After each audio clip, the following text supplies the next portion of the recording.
I think people value coolness way too much. Like, I think that's where it gets to. It's like, it's not cool to not care about people. It's kind of pathetic to not care because you're not letting yourself care because you're not being vulnerable. So then you don't get to experience real things. Wow, that little recording is gonna go viral. I just wanted to really quickly shout out a few friends who either wouldn't leave me alone about finally finishing something I started, or inspired me by their own projects, or both.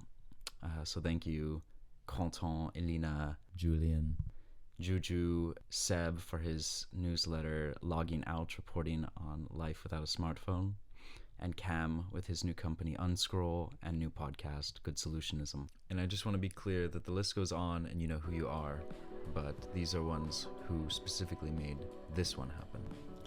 We're on air.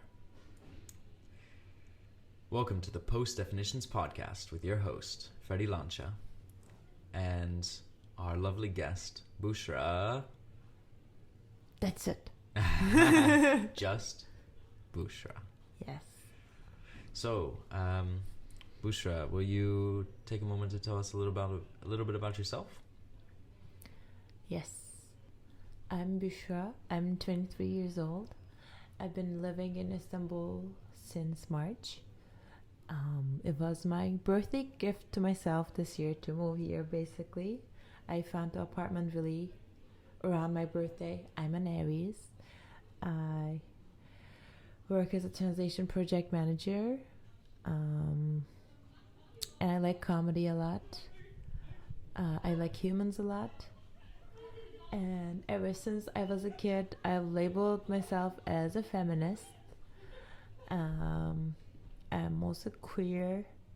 I'm an atheist since high school. I guess those are my big threes. Wow, thank you. It's a great start to be so open. So I noticed you say that you work as a translation manager. Mm-hmm. But you are an Aries. Do you do you feel like there's something inside of you that somehow what is the difference there? I think I don't like people defining. Me neither. I love people. I don't like people defining themselves with their work, and I am very off not doing it. And I don't even like talking about work. When I'm in a fun social setting, I get super sad when someone asks me what I do for a living. So that's why I distanced myself from the job one. I think of jobs as just a tool so we can get by, so we can keep living in the lifestyle that we like to. Hopefully we can do that with our job. Not a lot of people can do that at this point here. But that's why I think I don't care about my job as much as I care about my other things. Personality things. Are you going to strive to have a job that you could identify with?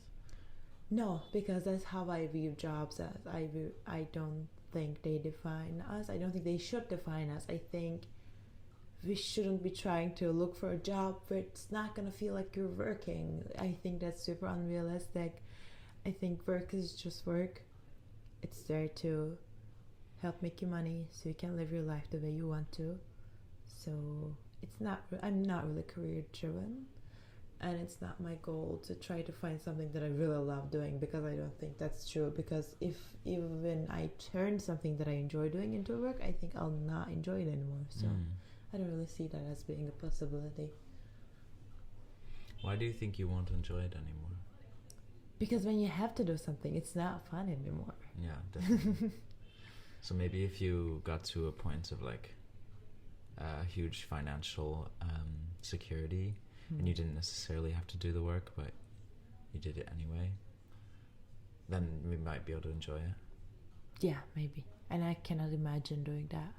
I mean, at least with my current job, I wouldn't do it. Maybe I would do it for some comedy writing if I had the opportunity to not work and just like chill and live my life. That would be something I would try to be doing on the side. Yeah, awesome. Are you still doing that comedy writing? No, I still didn't turn it into a habit, but I really want to. But I think when I'm done with my work, my daily work, I work full time. I just shut off my brain and I just want to socialize and go out. I don't want to stay in and think. So it's like kind of difficult right now to find a time frame where I would do that. Do you ever feel like if people don't ask about a certain whole part of your life that they don't necessarily care? Like if someone was to not ask you at all about your work, maybe I would get the feeling that even though maybe we're enjoying the social time a little bit more, they're not so interested in like what I do with the rest of my time. I would just think that they probably don't work, or they're bored of their own job, or they're bored of having that conversation about people's work, so they just choose not to. And I would find that cool. I immediately find people who don't ask the very expected questions cool, because all my life I've been asked, why are you so tall? As if you have an answer to that question. I've been always asked questions about my height, and that's like a super obvious one that I always get. So I am always careful about not asking people the questions that I'm sure that they always get. Definitely. Yeah, why is a great question, but it should not be used for everything. People ask me, why are you so blonde? And I also don't have an answer. So can you think of any questions that you don't get asked that you wish you would be asked more? Oh my god, that's a difficult one. It's a cool one. Maybe people asking you about your values instead of this kind of stuff. But that sounds very abstract, but I don't know. Like maybe someone asking me why I like comedy so much would be more interesting than the more basic questions. Definitely. Yeah. Do you think that's would you like to be identified by your values?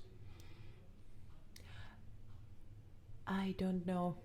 I don't know how that would work. No. But I'm just thinking of that, I think, because I would like to find more people that are aligned with my values, that have like similar values. And this year, since I moved to a huge city, I've been struggling with that. This is my first time living on my own in this country, and I've met some not super great people. So it has almost been like fish out of water in some incidents, even though I lived apart from my family several times before. So I think that's why I thought of the values one. Yeah, awesome. Yeah, maybe talking about values as an early stage conversation could really just like help you figure out if you want to interact with somebody, right? Because no matter what you want from them, whether they're your friends or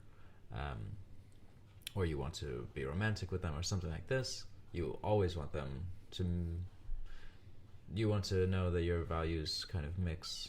Yes. But do you think that you need to have the same values as someone? Not really same, but similar would be appreciated. Them having similar sensitivities would be appreciated. This year, like you said, I found myself already attached to people romantically before finding out that they actually don't care and they have shared values. And I'm really picky when it comes to friends. I am good at sawing out people that I don't align with, but it's more difficult for me with romantic interests, so that has been really challenging. What does it look like if someone doesn't care? I guess it could mean a lot of things to me, so that's why I'm curious. It can look in a lot of different ways, but I have one like practical example. We were picnicking and a trash started flying with the wind, and I was barefoot because I was sitting on the picnic blanket, and this guy is sitting on the chair with his shoes on. he didn't care to get up and go after the trash and catch it so we could throw it away and it wouldn't be littering the park we were in. So I had to run barefoot and catch the trash. I think that's a good like visual example of not caring. Wow, it's a great example. Not caring about me, about the environment, about any of it. Wow. Yeah, and I know there's a lot of people who, for instance, value like relaxed people, right? People are always like, oh wow, this guy's so relaxed, so cool. But there's like a conflict of values. This person might have been relaxed, but not caring about important things to you. I think this year, that's also another thing I learned. There are different types of relaxed people. Like I know a guy who grew up on an island, and he is maybe the most relaxed presence I've ever met. And I feel like maybe it has something to do with his upbringing. That's why I said he grew up on an island.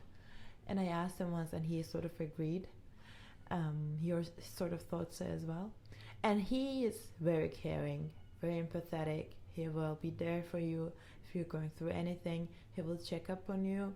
But he's also so relaxed, and I've never seen him stressed about anything. So you can do both. But I think people value coolness way too much. Like, I think that's where it gets toxic. It's not cool to not care about people. It's kind of pathetic to not care because you're not letting yourself care because you're not being vulnerable. So then you don't get to experience real things. Wow, that little recording is gonna go viral. Wow. Do you think that like people caring or not caring, it says something about like you? Do you think that like you could get offended if somebody doesn't run after the trash and lets you run barefoot, like, and take that personally, or do you think it's more about them? It's completely about them. Yeah, I'm gonna jump into another question. Is there something that you experience uniquely that you wish other people could experience, that you don't feel like some other people have the opportunity because of maybe because of like your identity and like the way you see yourself or the way people treat you or something like this? Okay, I thought of a negative one first, but then you said opportunity, so it should be a positive one. It doesn't need to be. Okay, I'll both. answer in both ways, exactly. Yeah. So one is in Western activism, people from the West who stand up for social rights, they in the most recent years they have been very pro-Islam, pro-Muslims being able to act according to their beliefs, which is like correct. People should be able to act according to what their faith is, but they've been like extremely pro-Islam, and then they turn a blind eye to actually problematic things in Islam. And I grew up with an extremely religious family who are Muslims, and I'm a girl. I was a girl, so it really, really scarred me in a lot of ways. And because of that, I am biased against Islam, and I don't deny that. But then it really frustrates me when I've had this experience, when I've had such a toxic childhood, such a sad childhood because of Islam and Muslims. And people in the West act like Islam is the religion of peace and there's nothing wrong with it, and if you say anything bad about it, you're being problematic, you're being Islamophobic. There's truth there, but people are bad at accepting gray areas. Everything usually needs to be black or white, so it's really difficult to have a nuanced conversation. Everyone complains about this. So that's one that I've experienced, and people haven't, so they don't understand when I'm frustrated. Another one that I think about quite often is how men don't get to have any affection in their lives because they are not supposed to, because patriarchy taught them to not be vulnerable, not be open, not be honest about their feelings, and not show affection to each other, and not be open to anyone other than their partner. Then their partner needs to be their therapist almost. And I watched a video of Trevor Noah yesterday that was so powerful to me. Like, he expressed my thoughts so clearly. Like, I got emotional about it. He said that since men don't get any closeness outside of sex, maybe that's why some men seek out sex so much and get obsessed with it so much. And he also gave an example that we've probably all heard of, that sex workers often say that a lot of men pay them just to have a conversation, just to be held in bed and just to talk.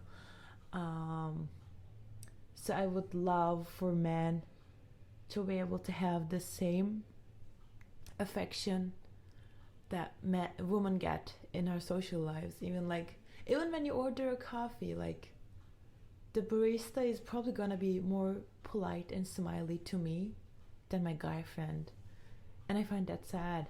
Like, I get so much more kindness in my life than men do, and that ends up fucking us up in a lot of different ways in the end. So I would love them to have that experience too. Yeah, wow, that's a great example. Do you think that that's talked about? Like, obviously, you think that's talked about too little because you feel like you need to speak about it. Mm-hmm. But how do you think that comes in line with like feminism movements? Like, men are pretty left out in that, and even the feminism movement is almost an example of that, where men sort of aren't allowed to complain about their situation, mm-hmm. whereas like women are standing up because they have problems too. Mm-hmm. But it's not even respected if then men would talk about their problems, right? Mm-hmm. Because they would be like, come on, you're a man. Mm-hmm. They're not allowed to talk to society about their problems, something mm-hmm. like that. I think both attitudes are just wrong, and even the men's rights movements that there are, they usually don't talk about anything of value. They're usually focused on just putting down feminists. So it's always like a hostile thing. It's like a competition, or like just like trying to tear each other down, when that helps no one. But men's rights movements never talk about how I think suicide is the leading cause of death, or at least one of the leading causes of death for middle-aged men, for young men. And that's because of patriarchy. That's because they don't get to express themselves, and that's a fatal thing. Like, that's such a big consequence to have for something that could be resolved. So I don't really have a solution for this, other than just like me bringing it up whenever I can. I try to talk about this whenever I can with whoever I can. Yeah, awesome. I'm gonna jump into another question. Would you say that you are a comedian, or you just have a love for comedy? Would you like to become a comedian? I try to do open mics as much as I can, but I cannot bring myself to call myself a comedian, probably because I respect comedy so much and I respect comedians so much. I don't think I've done enough yet to be able to label myself as that. And the same goes for activism. I was very politically involved in university, and I feel like I lost touch with that after I graduated. But even then, I would never call myself an activist, because I always felt like there were others out there doing way more than I was doing. So I would feel like a fraud when it came to that, if I was labeling myself as that. So those are two things that I really respect and have been like staying away from calling myself as, even though I've found a lot of comfort in the other labels I've used, and I find it annoying when people are scared of labels, when they want to avoid labels. Like, I clearly remember being frustrated with people who are scared to call themselves feminist, because to me it's such an obvious thing that everyone should be a feminist. It has been ingrained in me basically all my life again. So like when someone doesn't say they're a feminist, it almost feels disrespectful to me. What do you think would happen if they started calling themselves feminists? I guess what I think is they would stand up more against inequalities and against injustice. When you're secure about calling yourself that, I feel like then you'd be more active in standing up for equality, human rights. Yeah, definitely. So maybe it could be a positive thing to start calling yourself the things you want to be, like, and the things you're already on your way to becoming, like a comedian, like an activist. True, that could be like a motivational thing for me to do. Like, if I call myself a comedian, then I'll be motivated to be able to follow through with it more. That's very smart, actually. Kind of a psychological trick. Do you think it's more than a psychological trick? Do you think that comes from internally believing that you are that person, or do you think it becomes more from telling people and having that expectation from people to be who you said you were? I think it would be more external pressure, at least for myself. At least in the beginning, for myself, I'm imagining it would be more external pressure that would make me do it more, commit to it more. Yeah, definitely. If you started calling yourself a comedian today, what would have to happen for you to start believing it? Yeah, that's the thing. A lot of people have that problem. They feel like a fraud all their lives. What was that psychological term? There's a psychological term for it that I'm blanking on. But yeah, maybe I'm always gonna feel like it, even if I write on a TV show, even if I perform and my shows get sold out. But right now, I feel like I would feel okay with it. I would feel like it's real if my name was on a poster and people were buying tickets to come see me. And that makes it sound like I just want it to be something people pay for it to be valid. And that sounds sad when I hear it. But I think my name definitely needs to be on a poster. I think people should be definitely actively like putting an effort to come and see me, like just like maybe taking time off their day could be that too, not just money. But that needs to happen for me to be able to be finally valid that I'm a comedian. So comedian term is more associated with a career and something you would do to make money, whereas something like a feminist, it's more of a personal identifier, and it doesn't really have to do with a career making money. Yeah, and it's not really action based as much as being a comedian and being an activist is. That there needs to be more action with those two things. So yeah. Would you ever like see a comedian and think that's not a comedian? Like maybe someone you would pay for to go, maybe you wouldn't pay because you don't respect them as a comedian. Since by definition is just having a name on the poster and people going to see you, By your definition, I don't think right now that would happen. I mean, it has never happened. I've seen a lot of comedians, even a lot that I had never heard of. I try to go see as many as I can whenever I had the possibility. So I've never felt that before. No.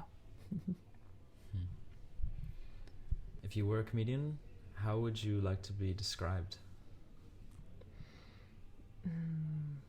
Well, witty comes to mind because that's something I've been insecure about.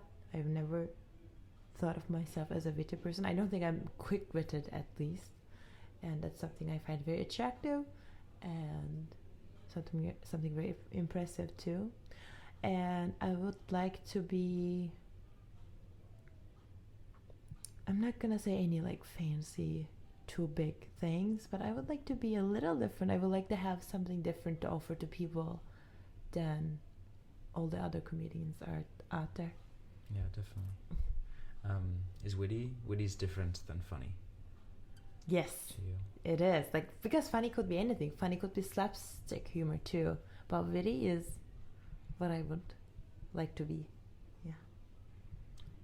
Did anyone ever say that you are witty? People tell me that I'm funny, but I don't think I've ever gotten witty. Maybe it's once. not a word that's used so much in everyday conversation. Maybe. But what do you think that would do if someone, like, who you cared about, you respected? And how much actually does it, like, okay, so the first question is, what would happen if someone called you witty? Someone that I've always found very funny, and it's actually maybe the reason we've become friends, called me funny, and I think about that so often. It made me so happy.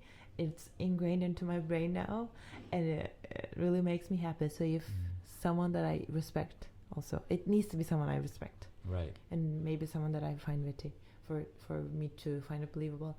So if someone said that, I think then it would be like very valuable for me again, very validating. Awesome. That's a really nice experience. So at what stage would you commit to having a show where people have to pay if you've never had a show yet, so you're not a comedian, you've never been on a poster, how do you make that step to the first show? Well, I would need to have at least like 50 minutes of material that is pretty okay, that I've tried out before. I would need to have tried out at least most of it in front of an audience and get good reactions. So that would need to happen. That just means I need to put in work, which I don't do right now. Okay, Yeah. cool. So there's a way without Yes. external input. That's awesome. This is now turning into motivating me to actually do it, and I'm it's so helping. happy. It's helping. So if nobody listens to this podcast, it will be totally worth it. Let's take a step back to, you said you're a feminist and you're an Aries. What does that mean to you, and why is that important to your identity? I don't know how much I'm joking and how much I'm being serious at this point, because in university, most of my close friends were obsessed with astrology, so it just became a big part of my life without me ever meaning to. So now I just find it really fun to talk about it and put it out there. And I have this weird thing where almost every single time that I've bonded with someone right away, that I've clicked with someone right away, they've been a Taurus. So I just like saying I'm an Aries, and also because people hate Arieses. And I want to be a good representation. I'm not aggressive, guys, okay? I'm not gonna beat you up and get mad at you for nothing. There are good Aries people out there too. I think I just want to be a good representation for Aries women, maybe. I don't know, because they really hate it. So you feel like you embody Aries, but there's this one aspect of it that you don't think is true because you don't have it? I don't know if I embody everything else, but I find it cool. I mean, they're known to lead, to take initiative, which I don't do enough maybe sometimes. They're known to be stubborn and aggressive. Those two I try not to be. But yeah, I think it's a kick-ass sign, and especially for a woman to have those traits, they're not very well accepted traits in women, so I appreciate being an Aries. Okay. So you sort of want to be an Aries Yes. without the negative traits, and you Yes. don't think you have those negative traits. I used to have. I used to be more aggressive. I used to have like more of an anger issue.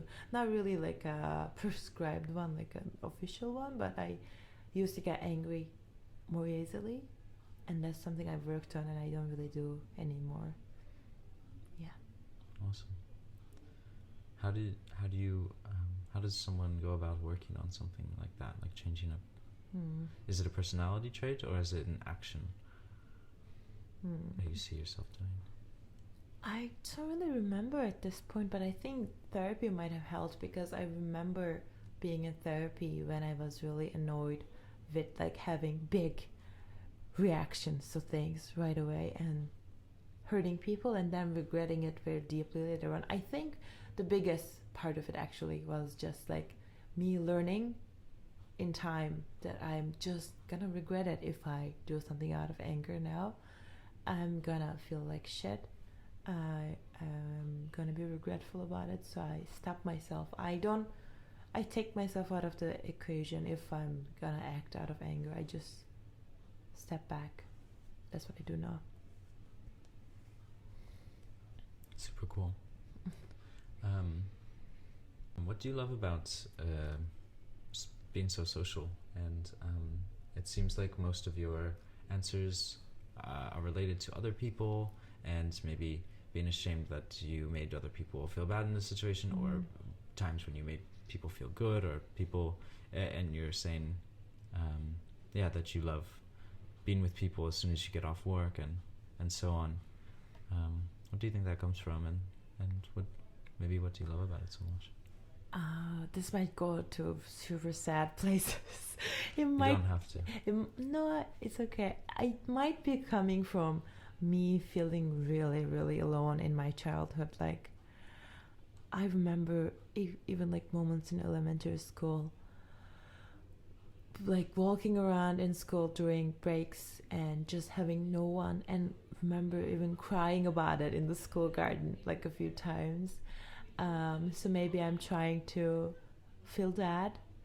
And loneliness has always been a part of my life, and people always are surprised when I say that I actually feel alone a lot of times.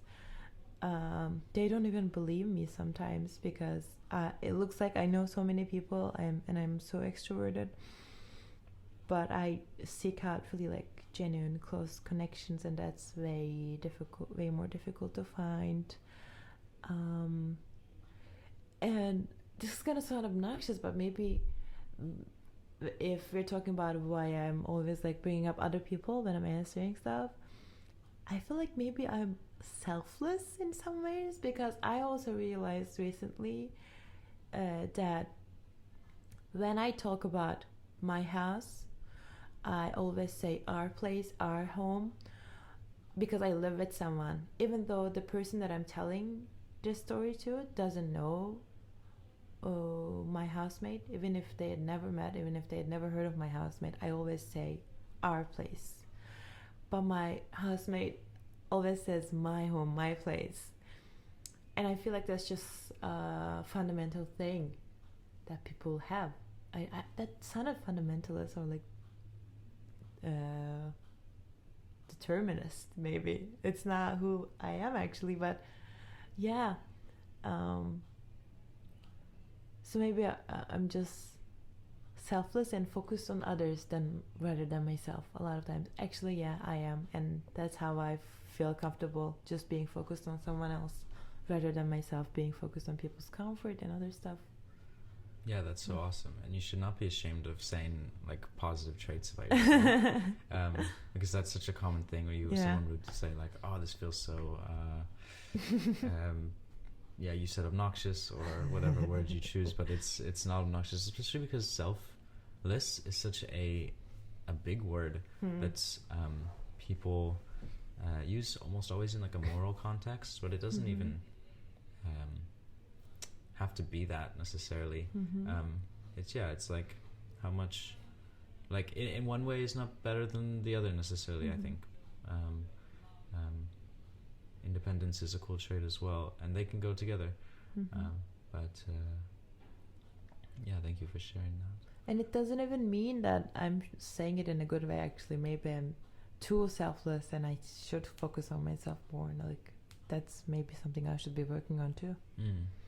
Yeah. With most of these traits, I think it's a balance, and that's why like